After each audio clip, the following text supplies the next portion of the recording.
Praise the Lord. இயேசுவின் நாமத்தில் உங்களை வாழ்த்தி ஆசீர்வதிக்கிறேன். கர்த்தருடைய நாமத்தில் உங்களை வாழ்த்துகிறேன். கர்த்தர் உங்களை ஆசீர்வதிப்பாராக. நீங்கள் மேன்மேலும் தெளிவாக விழிப்பாக இருந்து கர்த்தர் வருகையை சந்திக்க வேண்டும் என்பதற்காக தான் இந்த காணொளி வீடியோக்களை நாங்கள் உங்களுக்கு அனுப்பி கொண்டிருக்கிறோம். இந்த நாளிலும் அந்தி கிறிஸ்துவனுடைய காரியங்களை குறித்து எதற்காக, எப்படி வருகிறான், ஏன் வருகிறான் என்பதை நாம் இன்றைக்கு கொஞ்ச நேரம் பார்க்க போகிறோம். இதற்கு முன்பதாக உங்களுக்கு ரகசிய சந்திப்பு, வானத்தில் மனுஷகுமாரனுடைய அடையாளம், பகிரங்க வருகை என்ற 3 வீடியோவுடைய டிஸ்கிரிப்ஷன் லிங்க் கொடுத்திருப்போம். தொடர்ச்சியாக பார்த்து கொள்ளலாம். இப்பொழுதும் அந்தி கிறிஸ்துவை பற்றி சில நிமிஷங்கள் நாம் பார்க்கலாம். 2 தெசலோனிக்கேயர் 2ஆம் அதிகாரம் 6, 7, 8 வசனங்கள் வாசிக்க கேட்போம். அவன் அந்த காலத்திலே வெளிப்படும்படிக்கு இப்பொழுது அவனை தடை செய்கிறது இன்னதென்று அறிந்திருக்கிறீர்களே. அக்கிரமத்தின் ரகசியம் இப்பொழுதே கிரியை செய்கிறது. ஆனாலும் தடை செய்கிறவன் நடுவிலிருந்து நீக்கப்படும் முன்னே அது வெளிப்படாது. நீக்கப்படும் பொழுது அந்த அக்கிரமக்காரன் வெளிப்படுவான். அவனை கர்த்தர் தம்முடைய வாயின் சுவாசத்தினாலே அழித்து தம்முடைய வருகையின் பிரசன்னத்தினாலே நாசம் பண்ணுவார். ஹல்லேலூயா. உங்களுக்கு அவனுடைய தொடக்கமும் ரிசல்ட்டும் இந்த வசனத்திலே முடிஞ்சு போச்சு. கர்த்தர் அவனை நாசம் பண்ணுவார். எனக்கு அன்பான தேவஜனமே, இந்த அந்தி கிறிஸ்து என்ற ஒரு ஆவி இப்பொழுதே அது ஊற்றப்பட்டிருக்கிறது. அவர்கள்தான் வேத புரட்டர்கள், கள்ளப்போதர்கள், கள்ள தீர்க்கதரிசிகள், கள்ள அப்போஸ்தலர்கள், நானே கிறிஸ்து என்று சொல்லுகிற கள்ள கிறிஸ்துக்கள், இன்னும் பயமில்லாத சில ஊழியத்தை செய்கிறவர்கள், அசுத்தத்தோடு நடனம் ஆடுகிறவர்கள், இன்னும் பல காரியங்களை இந்த பூமியில் செய்து கொண்டிருக்கிற பக்தியில் இருக்கிற அநேகரை குறித்து நீங்கள் எச்சரிக்கையாக இருக்க வேண்டும். ஆனால் மோசம் போகாதபடிக்கு எச்சரிக்கையாக இருங்கள் என்றுதான் சொல்கிறார் ஏசப்பா. இதை குறித்து மத்தேயு 74ஆம் அதிகாரத்தில் அவர் பேசும்பொழுது, நீங்கள் எச்சரிக்கையாக இருங்கள், கள்ள போதகர்கள், கள்ள கிறிஸ்துக்கள் எழும்புவார்கள் என்று அவரும் சொல்லியிருக்கிறதை நாம் பார்க்கிறோம். வாசிக்க கேட்போம். அநேக கள்ள தீர்க்கதரிசிகளும் எழும்பி அநேகரை வஞ்சிப்பார்கள். இப்பொழுதே அது ஊற்றப்பட்டிருக்குது. யோவான் 1ஆம் நூற்றாண்டிலே தன் சபைக்கு சொல்லும் பொழுது 1 யோவான் 4ஆம் அதிகாரத்தில் அவன் தன்னுடைய சபைக்கு எச்சரிக்கிறான். அது இப்பொழுதே ஊற்றப்பட்டிருக்கிறது. ஆகவே எல்லா ஆவிகளையும் நீங்கள் நம்ப வேண்டாம். அதில் சத்தியத்தை மறுக்கிற, சத்தியத்தை மாற்றுகிற, தேவ பயமற்ற எந்த கிறிஸ்தவர்களை குறித்து நீங்கள் எச்சரிக்கையாக இருக்க வேண்டும். படிக்க கேட்போம். மாம்சத்தில் வந்த இயேசு கிறிஸ்துவை அறிக்கை பண்ணாத எந்த ஆவியும் தேவனால் உண்டானதல்ல. வருமென்று நீங்கள் கேள்விப்பட்ட அந்தி கிறிஸ்துவனுடைய ஆவி அதுவே. அது இப்பொழுதும் உலகத்தில் இருக்கிறது. இயேசு கிறிஸ்துவ நாங்கள் கூட சொல்கிறோமே, நாங்களும் பாடுறோமே என்று சொல்வார்கள். அப்படி அல்லது. இயேசு கிறிஸ்துவுக்கு மகிமை கொடுக்காமல், இயேசு கிறிஸ்துவை கனப்படுத்தாமல், இயேசு சொன்ன சத்தியத்தில் நடக்காமல், இயேசுவின் பரிசுத்தமான பாதையில் செல்லாமல், தன் இஷ்டத்துக்கு நடந்து இயேசு பேரை மட்டும் அப்படியாக முலாம் பூசுகிற மாதிரி பூசிக்கொண்டு இருப்பார்கள். அதுதான் அதனுடைய அர்த்தம். உங்கள் வாழ்க்கையில் கிறிஸ்தவர்களை நீங்கள் எச்சரிக்கையாக இருக்க வேண்டும். உங்களை குறித்து நீங்கள் பெருசாக பெருமை பாராட்டக்கூடாது. நாம் வாழ்வதெல்லாம் கர்த்தருடைய கிருபையினால தான் வாழுகிறோம்.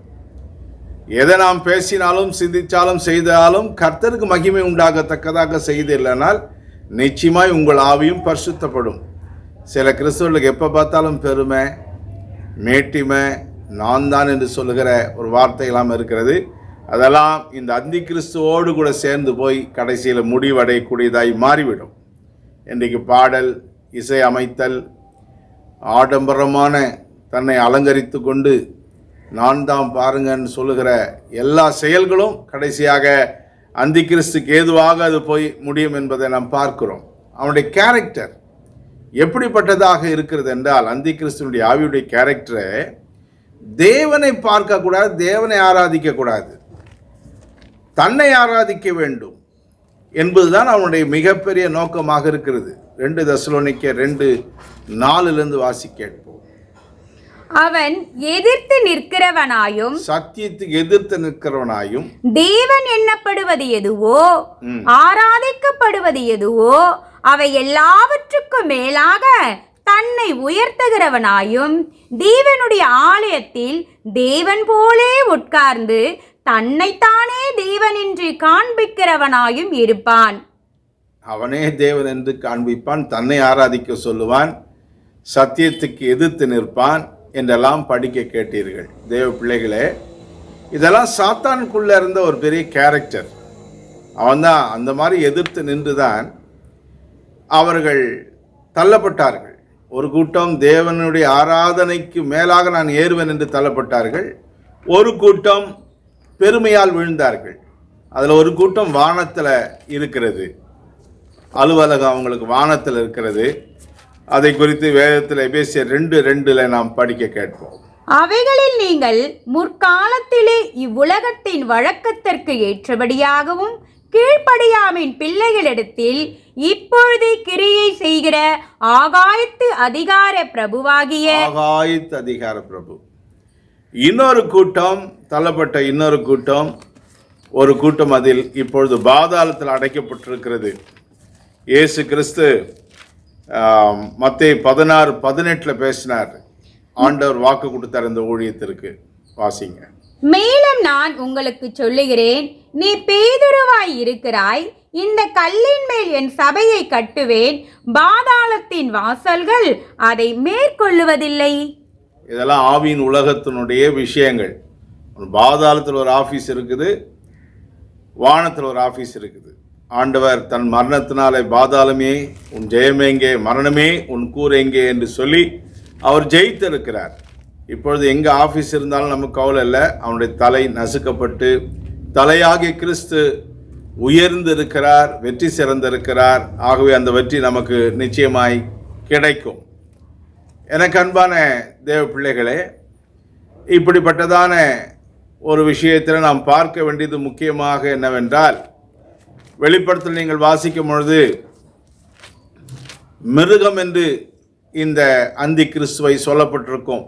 வெளிப்படுத்தல் 13ஆம் அதிகாரத்தில் நாம் வாசிக்க கேட்போம். நீ கண்ட மிருகம் சிறுத்தையை போலிருந்தது, அதன் கால்கள் கரடியின் கால்களைப் போலவும் அதன் வாய் சிங்கத்தின் வாயை போலவும் இருந்தன.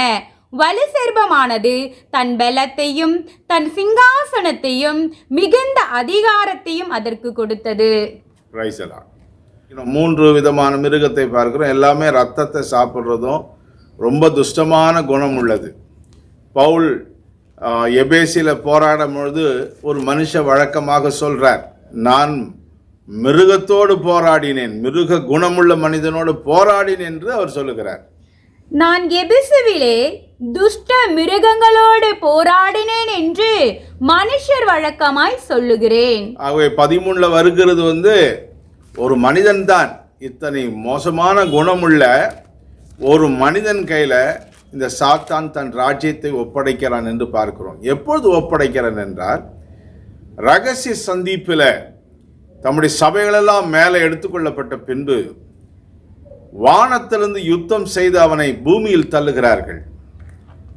சாத்தானும் அவன் கூட்டத்தாரும் பூமியில விழுகிறார்கள். மீகாவில் யுத்தம் செய்து பூமியில தள்ளுகிறான். இந்த சம்பவங்களை நாம் வெளிப்படுத்தல் 12ஆம் அதிகாரத்தில் நாம் படிக்க கேட்போம். வானத்திலே யுத்தம் உண்டாயிற்று, மிகாவிலும் அவனை சேர்ந்த தூதர்களும் வலு சர்பத்தோடு யுத்தம் பண்ணினார்கள். வலு சர்பமும் அவனை சேர்ந்த தூதரும் யுத்தம் பண்ணியும் ஜெயம் கொள்ளவில்லை.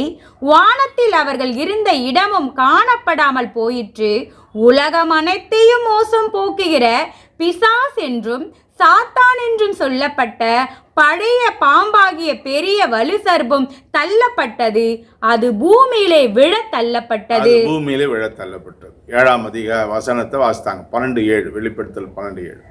இந்த பூமிக்கு வந்த பிறகு ஒரு காலத்தில் அவன் ஆதாம் ஏவாளை ஏமாற்றி அதிகாரம், ஆளுகை, உரிமைகளை பறித்து கொண்டான். பழத்தை கொடுத்து ஏமாற்றி அவன் பறித்து கொண்டான். இயேசு கிறிஸ்து வந்திருக்கும் பொழுது கூட சிலுவையில் மரிப்பதற்கு சற்று முன்பதாக இயேசு கிறிஸ்து சொன்னார், இதோ உலகத்தின் அதிபதி வருகிறான், என்னிடத்தில் ஒன்றும் இல்லை என்று சொன்னார். உலகத்தின் அதிபதி பிசாசு என்று சொன்னார். ஆனால் ஜெயித்த பிறகு அதை அவர் சொல்லவில்லை. ஆகவே இப்படி ஏமாற்றி பெற்று கொண்டவன், ஆதாம் கையிலிருந்து பறித்து கொண்டவன் ஏமாற்றி, இப்பொழுது ஒரு மனிதன் கையிலே கொடுக்கிறான். காரணம், தோற்று போனான்.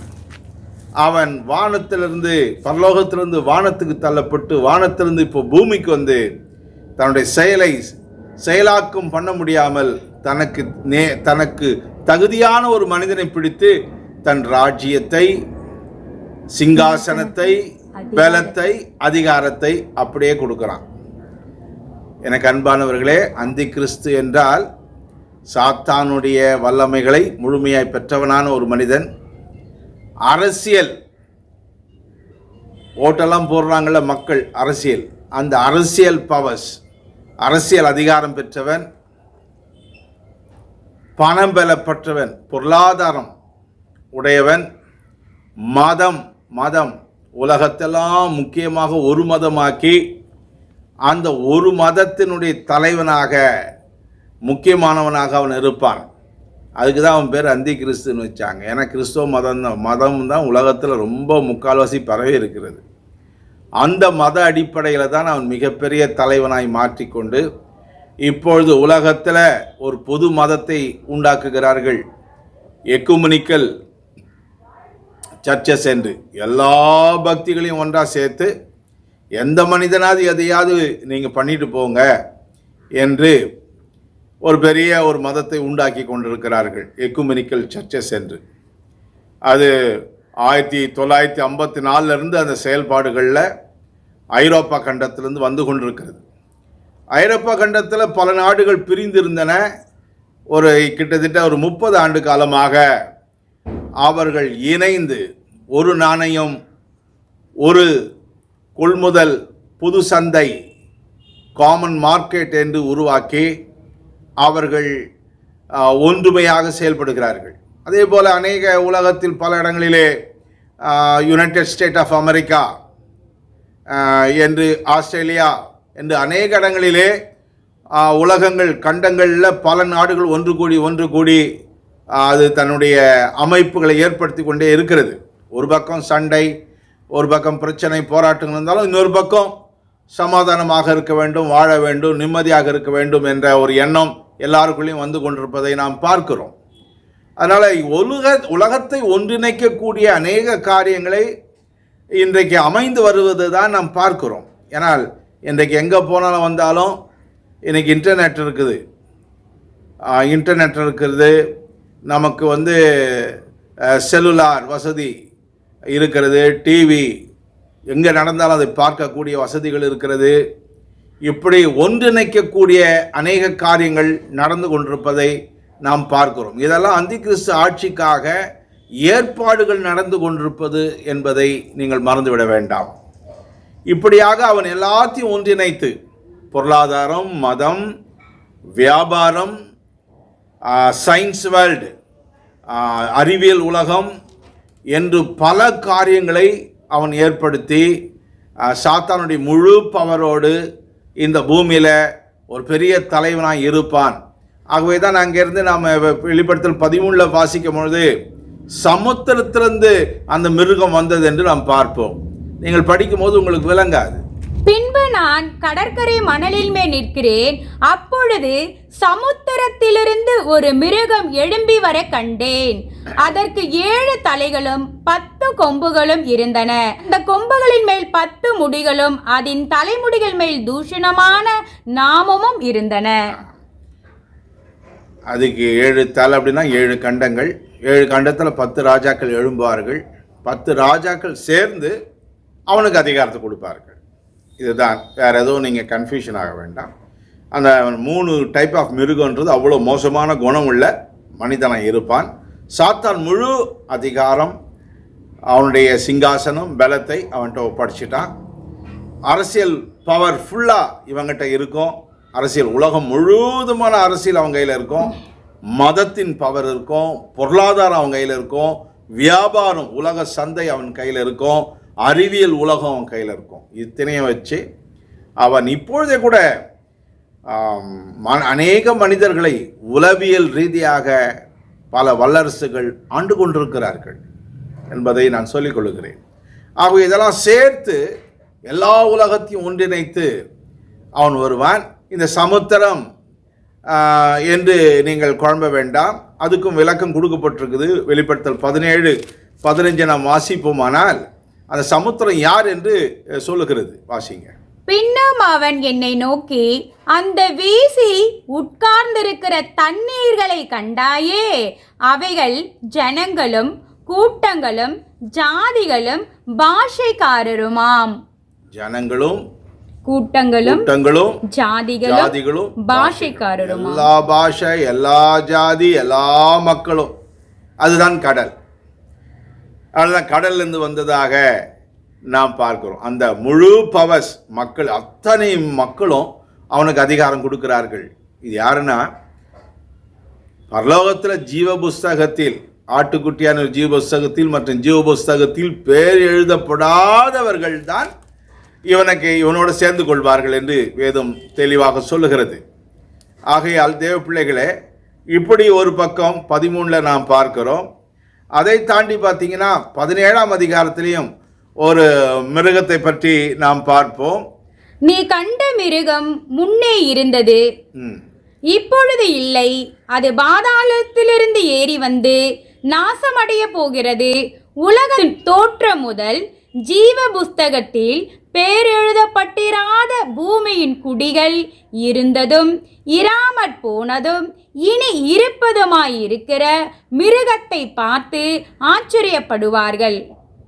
யார் ஆச்சரியப்படுவார்கள்? யார் அவர் வணங்குவார்கள்னா, ஜீவ புஸ்தகத்தில் பேர் எழுதப்படாத ஜனம். இந்த மிருகம் எங்கேருந்து வருது? அதை நாம் பார்த்தோம், சமுத்திரத்திலிருந்து. இதுவும் சேம் தான், அதே அந்தி கிறிஸ்து தான்.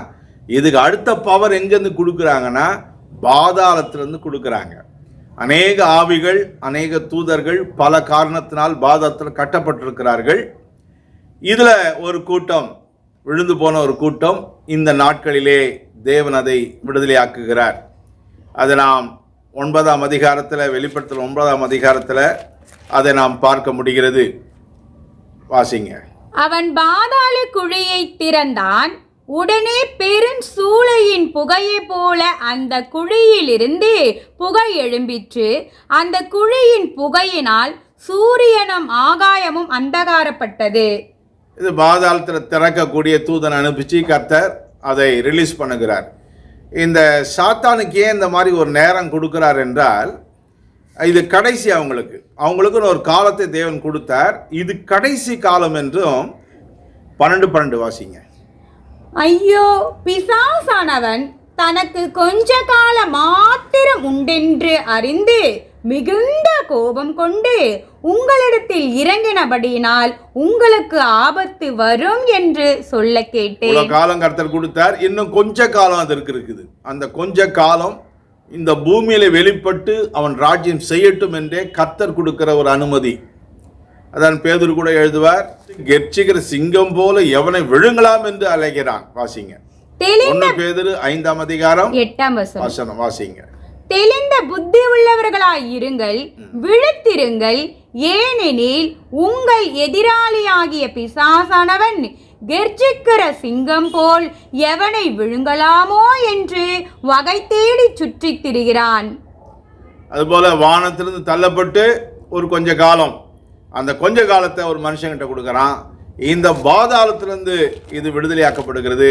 எப்படி 1000 ஆண்டுகளுக்கு முன்பாக சாத்தானை காவலில் அடைத்து பின்பு 1000 ஆண்டுகள் ஆட்சி முடிஞ்ச பிறகு சாத்தானை காவலிலிருந்து விடுதலையாக்கப்படுகிறார்கள் என்று நாம் வாசிக்கிறோம் 20ஆம் அதிகாரத்தில்.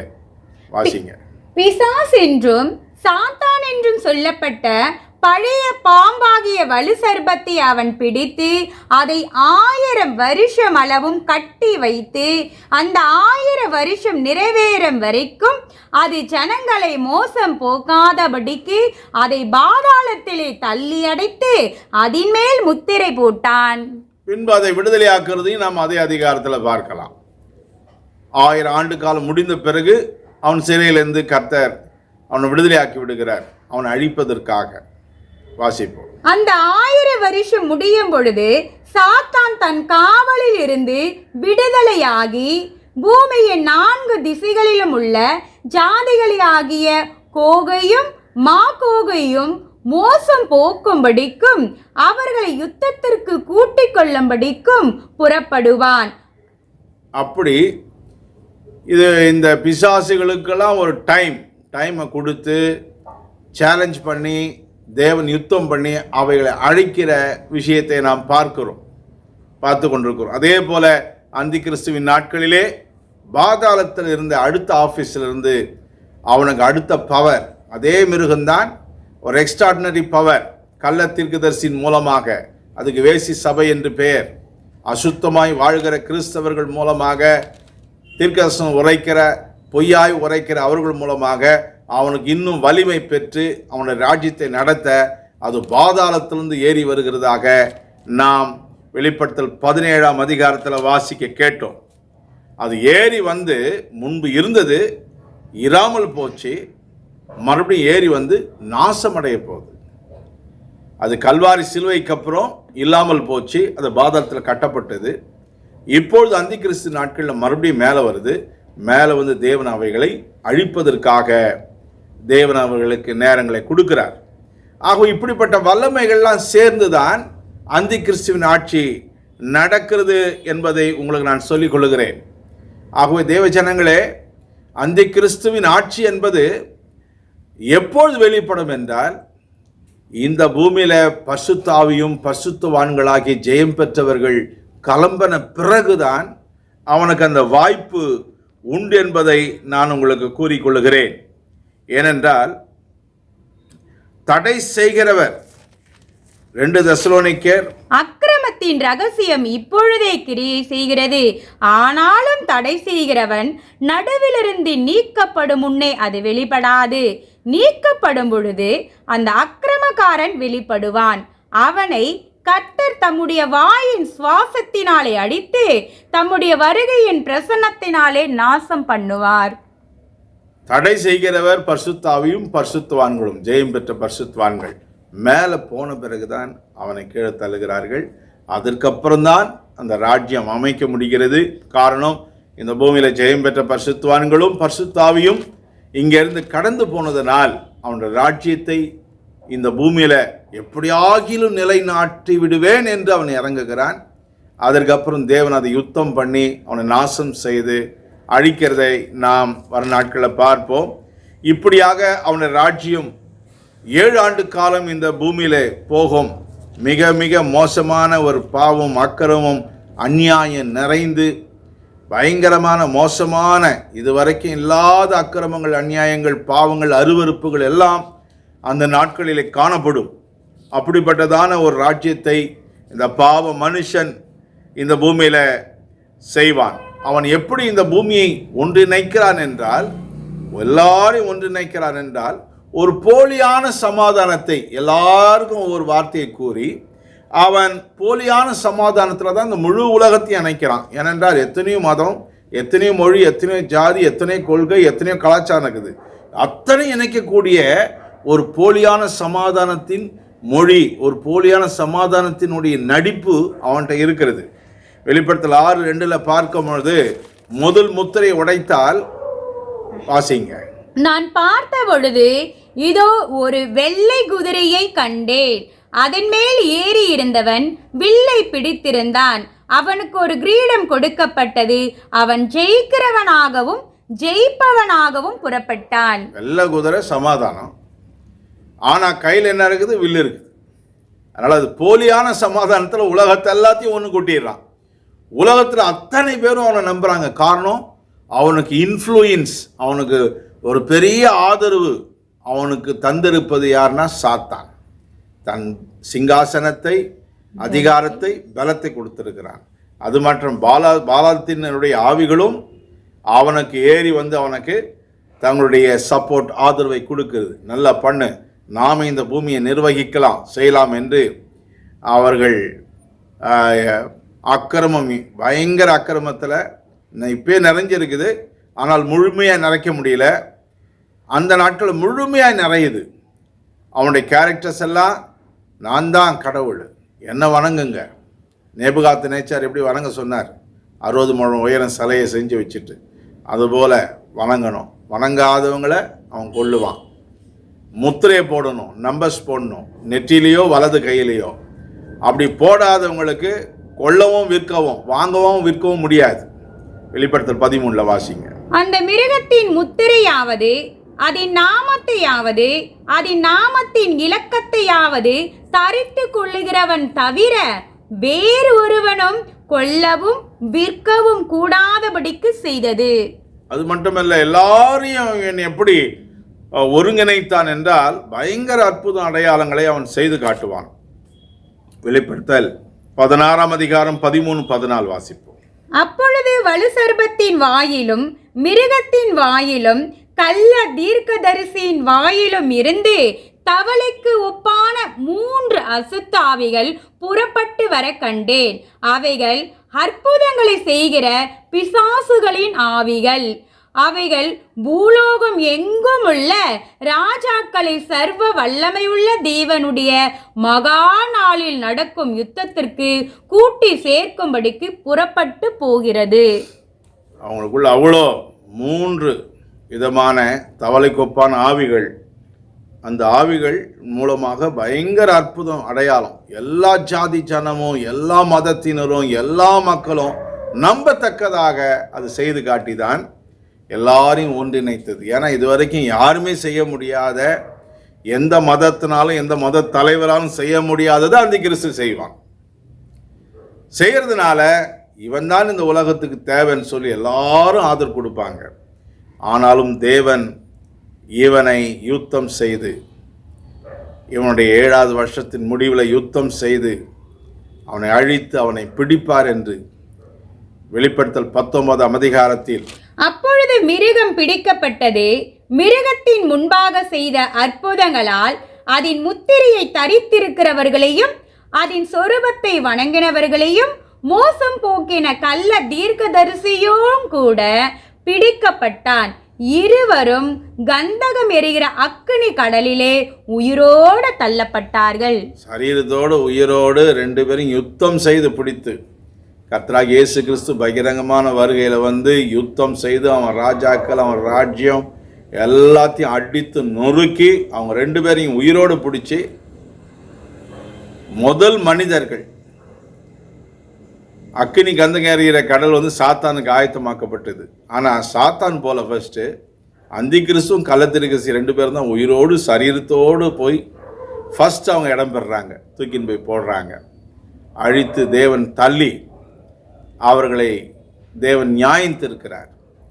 ஆகவே தேவ பிள்ளைகளே, நீங்கள் சத்தியத்தை அறிவிலே நடந்து, சத்தியத்தை அறியக்கூடிய அறிவில் நடந்து, பரிசுத்தத்தில் இன்னும் தேறி, நீங்கள் ஜெயம் பெற்ற பரிசுத்தவான்களாக இருந்து ஜபத்தில் தரித்திருந்து, இப்படிப்பட்டதான பொய் போதனைகளுக்கோ பயமற்ற ஊழியங்கள் ஆராதனை செய்கிறார்கள். தேவ பயமே இல்லாத ஆராதனை செய்கிறார்கள், அசுத்தமான உடையை போடுகிறார்கள், என்னென்னவோ பண்ணுகிறார்கள். அப்படிப்பட்டதான கூட்டத்திலிருந்து விலகி உங்களை பாதுகாத்து கொள்ளுங்கள். ஏனென்றால் அந்தி கிறிஸ்துவின் ஆவி இப்பொழுதே ஊற்றப்பட்டிருக்கிறது. இப்பொழுதே அது ஊற்றப்பட்டிருக்கிறது என்பதை உங்களுக்கு நான் அறிவுறுத்துகிறேன். அதில் நீங்கள் மாட்டிக்கொள்ள வேண்டாம். ஆகவே இந்த அந்தி கிறிஸ்துவனுடைய ஆட்சி குறித்து இன்னும் அநேக காரியங்களை நான் பேச வேண்டியது இருக்கிறது. இப்பொழுது அந்தி கிறிஸ்துவின் ஆவி எப்படி செயல்படுகிறது, எதற்காக அந்த காலங்கள் கொடுக்கப்படுகிறது என்பதை பார்த்தோம். தேவன் அவங்களுக்கு வழங்குகிற, சாத்தானுக்கு வழங்குகிற கொஞ்ச காலம் என்று உங்களுக்கு நான் சொல்லிக் கொடுத்தேன். எல்லாத்துக்கும் ஒரு காலங்களை வைத்திருக்கிறார். அதுபோல சாத்தானுக்கும் ஒரு காலம் இது. யார் மீது கொடுக்கிறார் என்றால், பேரெழுதப்படாத, ஜீவவசத்தில் பேரெழுதப்படாத மக்களுக்காக அவன் கையில், அவங்க கையில் இந்த ராஜ்யத்தை அந்த மக்களுக்காக சாத்தான் கையிலேயே கொடுக்கிறார். கொடுத்துட்டு அவர் நியாயந்திருக்கிறார். அவர் விட்டுவிடவில்லை, நியாயந்திருக்கிறார். நாமெல்லாம் அதுக்கு முன்னதாகவே அவரோடு இருப்போம். இந்த கள்ளத்திற்கரசி அந்தி கிறிஸ்து பிடிக்கிற யுத்தத்தில் நாம் இயேசு கூட இருப்போம் என்பதை மறந்துவிட வேண்டாம். இந்த அந்தி கிறிஸ்துவின் நாட்களிலே 2 பகுதி இருக்குது, உபத்திரவம், மகா உபத்திரவம். வருகிற வீடியோவில் உபத்திரவம் 3 வருஷம், மகா உபத்திரவம் 3 வருஷம், 3 வருஷத்தை குறித்து நாம் தெளிவாக பார்க்கலாம். ஆகவே சாத்தானும் மனிதனும் இணைந்து நடத்துகிற ராஜ்யம்தான் அந்தி கிறிஸ்து ராஜ்யம். அந்தி கிறிஸ்து நியம பேர் வைத்தார் என்றால் ஒரு டூப்ளிகேட் கிறிஸ்டியனை போல, சத்தியத்தை விரும்புகிறவனை போல, பரிசுத்தமாக இருக்கிறவனை போல, நல்லவனை போல காட்சியை கொடுத்து மதத்தின் மூலமாக, அரசியல் பவரோடு, பொருளாதார சக்தியோடு, சாத்தானுடைய முழு பலத்தோடு, விஞ்ஞானத்தின் அறிவோடு செயல்படுகிற ஒரு காலம்தான் அந்தி கிறிஸ்து காலம். இன்னும் வர நாட்களிலே உபத்திரம், மகா உபத்திரத்தை குறித்து நாம் தெளிவாய் பார்ப்போம். உங்களுக்கு கேள்விகள் இருந்தால் எழுதி வைத்து கொண்டு வாட்ஸ்அப் மூலமாய் அனுப்புங்கள். இன்னும் ஸ்பெஷல் ஸ்டடீஸ் வைக்கும் போது உங்களை அழைக்கிறோம். அப்பொழுது நீண்ட நேரம் இந்த பாடங்களை குறித்து எடுத்தால் உங்களுக்கு நன்றாக விளங்கிவிடும். நாங்கள் அந்த தேதிகளையும் உங்களுக்கு அறிவிக்கிறோம். கர்த்தர் தாமே உங்களை ஆசீர்வதிப்பார். Praise the Lord. ஸ்தோத்திரம்.